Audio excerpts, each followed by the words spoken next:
Vous connaissez bien sûr la cathédrale de Monaco, mais dimanche, à l'occasion de cette journée européenne du patrimoine, sachez qu'un rendez-vous inédit a été proposé entre ces murs. Le fruit d'études de plusieurs reliques menées par des spécialistes a été révélé. Une belle illustration de la rencontre entre la religion et la science. On a travaillé en équipe, comme d'habitude en archéologie, vous le savez maintenant, avec le docteur Émilie Pérez, qui n'est pas là aujourd'hui, elle est à Tahiti, la chance. Mais on est très content parce qu'on a travaillé avec aussi le docteur Darton, qui est spécialiste de paléopathologie, sur l'inventaire et l'étude anthropologique, c'est-à-dire du squelette humain, et paléopathologique, les maladies des ossements, des reliques. Donc on a à la fois des saints, des saintes, des papes, des évêques, parfois des enfants, des innocents.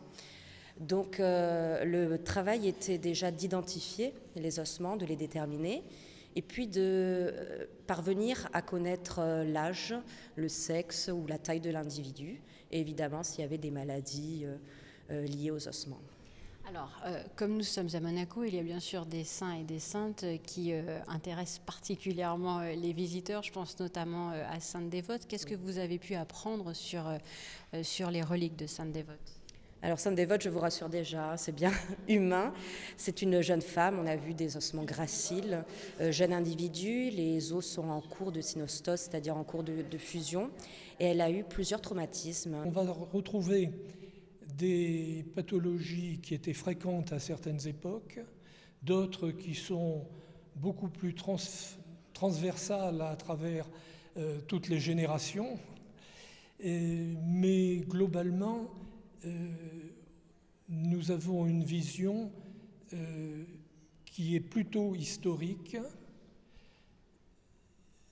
mais nous n'arrivons jamais à une finesse de diagnostic parce que nous avons affaire à des éléments médicaux figés. Nous n'avons pas le dialogue avec le malade, avec le patient. Nous ne savons pas comment les maladies ont évolué, comment elles sont arrivées, on n'a pas pu les interroger. Donc c'est vraiment une médecine un peu hors sol, mais qui a quand même tout son intérêt et qu'il faut savoir utiliser. Sainte-Dévote, Saint-Roman, Saint-Hospice, mais pas seulement, vous allez l'entendre, les reliques d'une autre sainte très chère à Monaco ont été étudiées. Ces os ont été retrouvés, c'est vrai, par mes soins, dans les bas-fonds de la cathédrale. Ça fait bien longtemps qu'ils avaient été oubliés. Et il fallait bien que des spécialistes puissent vérifier tout cela afin qu'on puisse les mettre après à la vénération des fidèles, à la prière des gens qui vont venir désormais prier devant ces saints et saintes qui ont été des hommes et des femmes, des témoins du Christ. Sainte-Dévote, je crois. Voilà, il y a Sainte-Dévote et surtout Sainte Aurélie qui était très vénérée à Monaco mais qui a été oubliée. Pourquoi ? Parce que la chasse avait été perdue et retrouvée l'an dernier. Et donc, comme les spécialistes, les archéologues ont bien trouvé que Sainte Aurélie a été martyrisée avec sa famille. Et dans cette chasse, il y a plusieurs personnes. Et visiblement, c'est donc sa famille qui est là, avec nous, près de nous. Et donc, c'est un grand moment pour nous, puisqu'on va pouvoir remettre Sainte Aurélie dans la cathédrale, là aussi à la vénération des fidèles. Restons à Monaco-Ville, mais quittons la thématique du sacré avec ces autres lieux qui étaient aussi ouverts au public gratuitement, à l'image de la résidence du ministre d'État.